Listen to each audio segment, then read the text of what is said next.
à tous, je m'appelle Jérôme Yavarone, je suis formateur et consultant en intelligence artificielle générative pour les entreprises.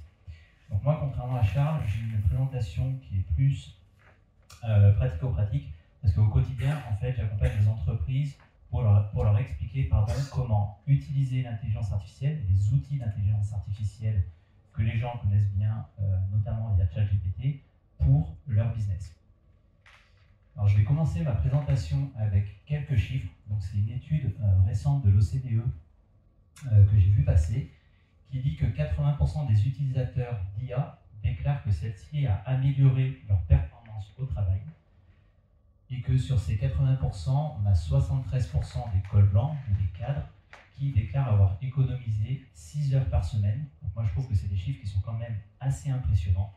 Et pour les cols bleus, on est sur 5 heures par semaine. Donc moi, de mon côté, je me suis amusé à faire un petit calcul.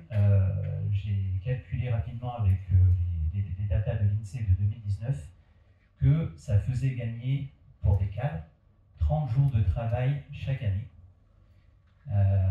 En gros, on peut se dire que quand vous avez dans des entreprises des cadres qui bossent en moyenne 8h36, et ben, tout en continuant à travailler 8h36, au final, c'est comme s'ils passaient quasiment 10 heures au travail chaque jour.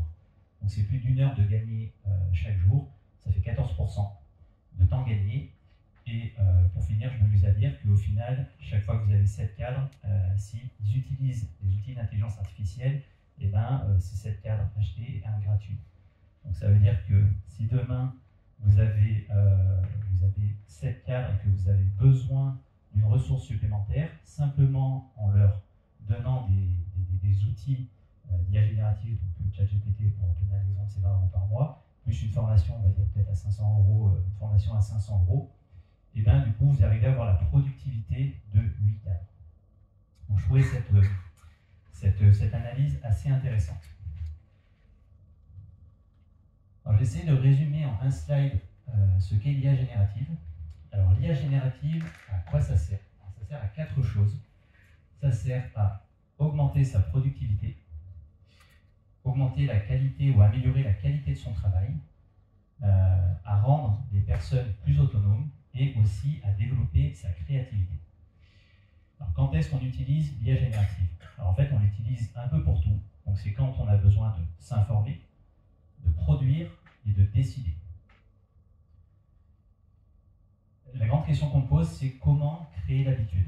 Parce qu'en fait, on a quand même un changement de paradigme et aujourd'hui, on est habitué à des outils et c'est pas évident de faire rentrer un nouvel outil, j'allais dire, dans ces processus métiers du quotidien. Donc moi, ce que je conseille aux gens, souvent, c'est, au lieu d'utiliser son moteur de recherche quand on souhaite s'informer, produire, décider, c'est d'utiliser à la place un outil d'IA générative comme ChatGPT en l'occurrence. Il n'y a pas que celui-là, il y en a des gratuits aussi qui sont très bien. Et ça permet en fait de passer de la bascule « j'utilise mon moteur de recherche » à « j'utilise un outil d'IA générative ». Donc concrètement, on utilise les outils d'IA générative dans une multitude de cas différents. Et en fait, c'est l'accumulation de ces petits gains, qui font qu'on va avoir un gros gain au final.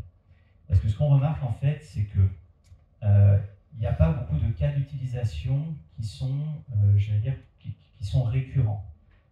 Moi, dans mon cas, ça fait plus de 3 ans que j'utilise l'IA générative. Donc Charles en a bien parlé, GPT-3 est arrivé en juin ou juillet 2020. Le grand public connaît l'IA générative via ChatGPT depuis plus d'1 an. Et en fait, j'utilise rarement ces outils pour des cas similaires.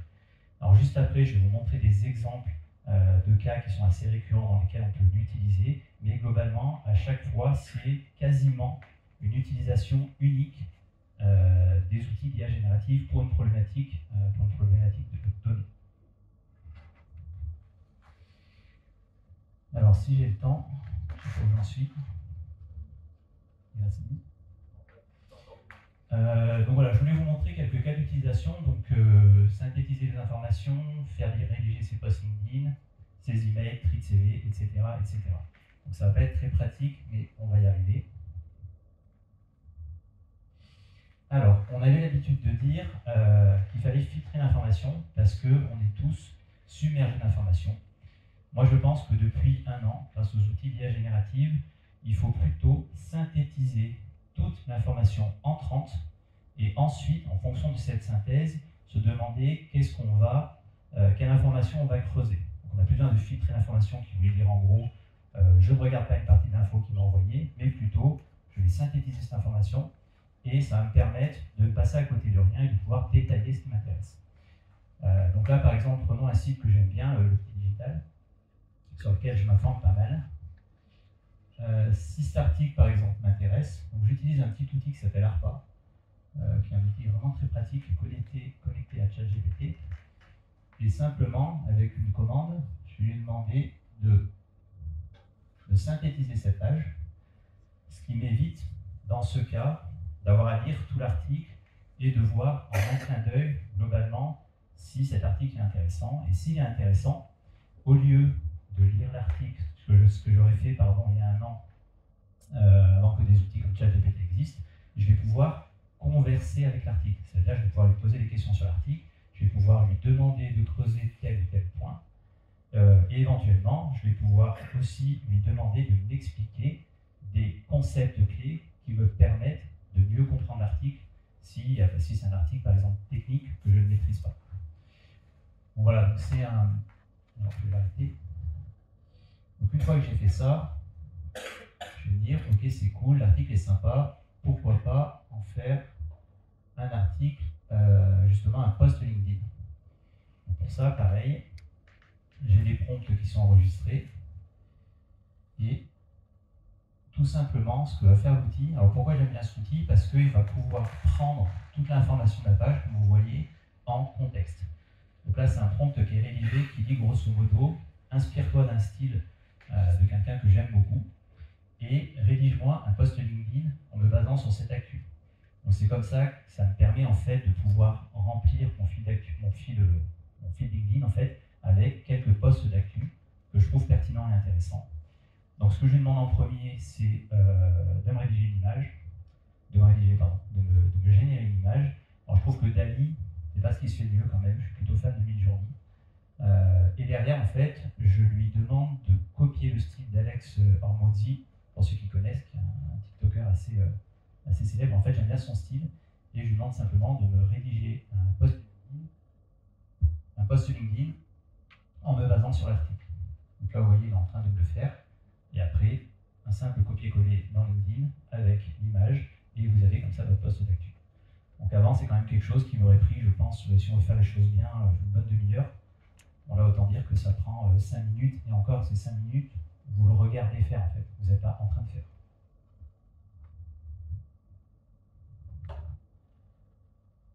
Alors, une autre manière aussi de l'utiliser, c'est pour répondre à un ensemble d'emails type. Donc là, bon, c'est le début d'année, tout le monde envoie des bonnes années. Évidemment, on peut répondre bonne année en 2 mots. Mais moi, ce que j'ai fait, en fait, j'ai configuré mon outil pour qu'il me fasse des réponses automatiques. Donc ça veut dire que globalement, il va prendre tout le fil d'actualité, tout le fil de discussion de mon Gmail, et en fonction de ce que je vais lui dire, il va me générer automatiquement l'email. Alors bon, vous allez dire, ça prend 2 secondes de répondre bonne année. Mais quand vous en avez plein à faire, eh bien, ça vous fait gagner pas mal de temps, et surtout, ça fait voir au destinataire que vous le considérez un peu plus, parce que vous prenez le temps de dire « Bonjour Franck, merci pour tes vœux, je te souhaite également une excellente année », etc., etc., etc. Alors j'utilise aussi pas mal, donc là c'est un mail qui me demande des documents pour un certain, pour remplir un dossier. Alors.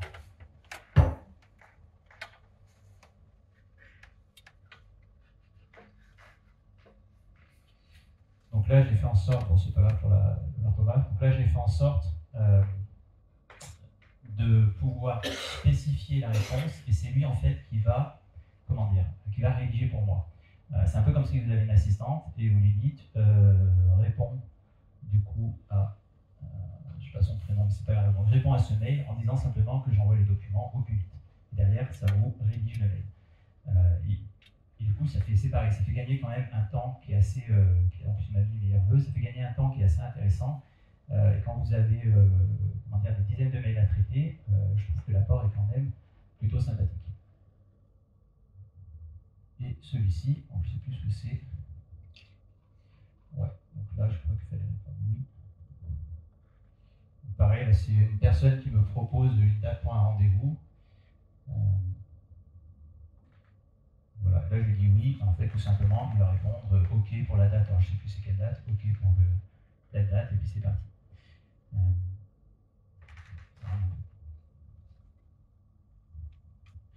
Bon, je pense que vous avez compris, ok pour lundi 16h, répondez pour rendez-vous téléphonique, etc., etc. Alors ensuite, j'ai deux autres cas à vous montrer. Donc, pour ceux qui connaissent ce qu'on appelle les GPTs ou les GPT personnalisés, c'est simplement la possibilité d'avoir un GPT configuré avec un certain prompt qui permet derrière de réaliser telle ou telle action. Quand vous êtes RH, par exemple, une des premières tâches, alors avant la rédaction de l'offre d'emploi, la première tâche que vous faites du tri de CV, de la sélection de CV quand vous en avez beaucoup. Donc là, j'ai simplement fait un prompt qui permet de tout bêtement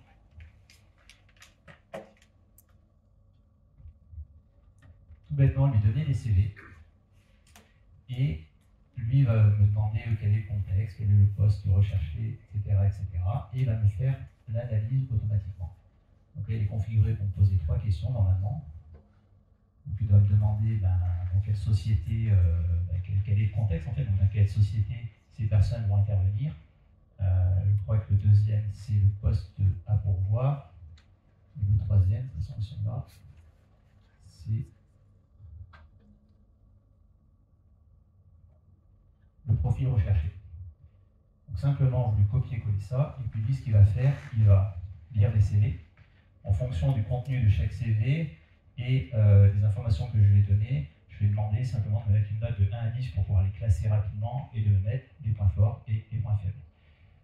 Ce que je remarque, c'est que c'est relativement pertinent. Donc, quand vous avez 100 CV, et si vous commencez à faire votre tri avec ce genre d'outils et qu'il vous en reste, j'allais dire une vingtaine que vous pouvez prendre le temps de lire, et après vous recevez peut-être 3 ou 5 personnes en entretien, ça vous fait gagner quand même pas mal de temps. Donc là, il met les points forts, les points faibles, et ensuite, derrière, une note de 1 à 10 qui me permet de les classer. Donc, je ne vais pas aller jusqu'au bout. Je vais finir sur le dernier exemple, parce que je pense qu'après, ça va faire 15 minutes.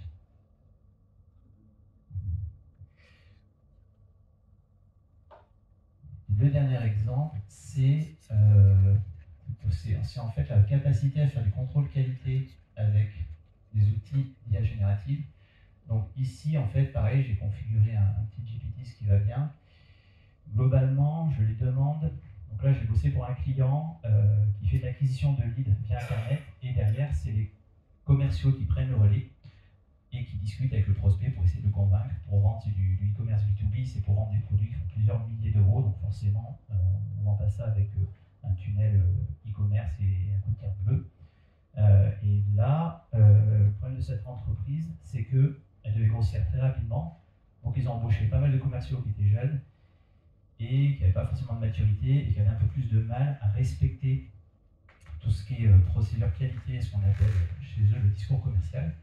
Donc j'ai simplement, c'est des prompts, quand même pas mal de temps, codé fait un petit prompt, en tout cas, qui permet de synthétiser. Donc là, le copier-coller que j'ai fait, en fait, c'est l'échange. C'est l'échange brut entre le commercial et le prospect. Ce qui est intéressant, ce qu'on voit, c'est que ChatGPT, il arrive à identifier qui est le commercial, qui est le prospect, parce qu'en fait, si vous lisez ce texte, vous allez comprendre le sens et vous allez bien savoir à qui appartient telle ou telle phrase. Et donc là, je lui demande la synthèse, je lui donne la procédure qualité et je lui demande de me dire si tel ou tel point a été respecté. C'est vrai que ce qui est intéressant dans ces outils, c'est qu'ils comprennent le sens des mots. Donc, on est bien d'accord, on n'est pas là en train de rechercher des mots-clés, on n'est pas en train de compter le nombre de mots-clés, on est vraiment en train d'analyser le sens des mots. Donc là, je crois que c'est 13 questions, donc il met à chaque fois oui, ça a été dit, non, ça n'a pas été dit. Et derrière, je lui demande de mettre une note de respect du contrôle qualité. Donc ça fonctionne plutôt bien. Et sur la fin, donc là, ce qu'on voit, c'est que voilà, taux de respect et qualité 27%, on n'y est pas encore, évidemment. Après, je lui demande un truc qui est sympathique, c'est la note d'engagement. En fait, les outils d'IA générative sont assez doués pour analyser le sentiment d'un contenu. Donc là, ce prospect, on voit qu'il y a une note d'engagement de 6 sur 10. Et derrière, un buyer persona qui permet d'identifier les leviers marketing qui peuvent être utilisés par les commerciaux. Voilà, je pense que je suis bon. Je te laisse la parole, Georges.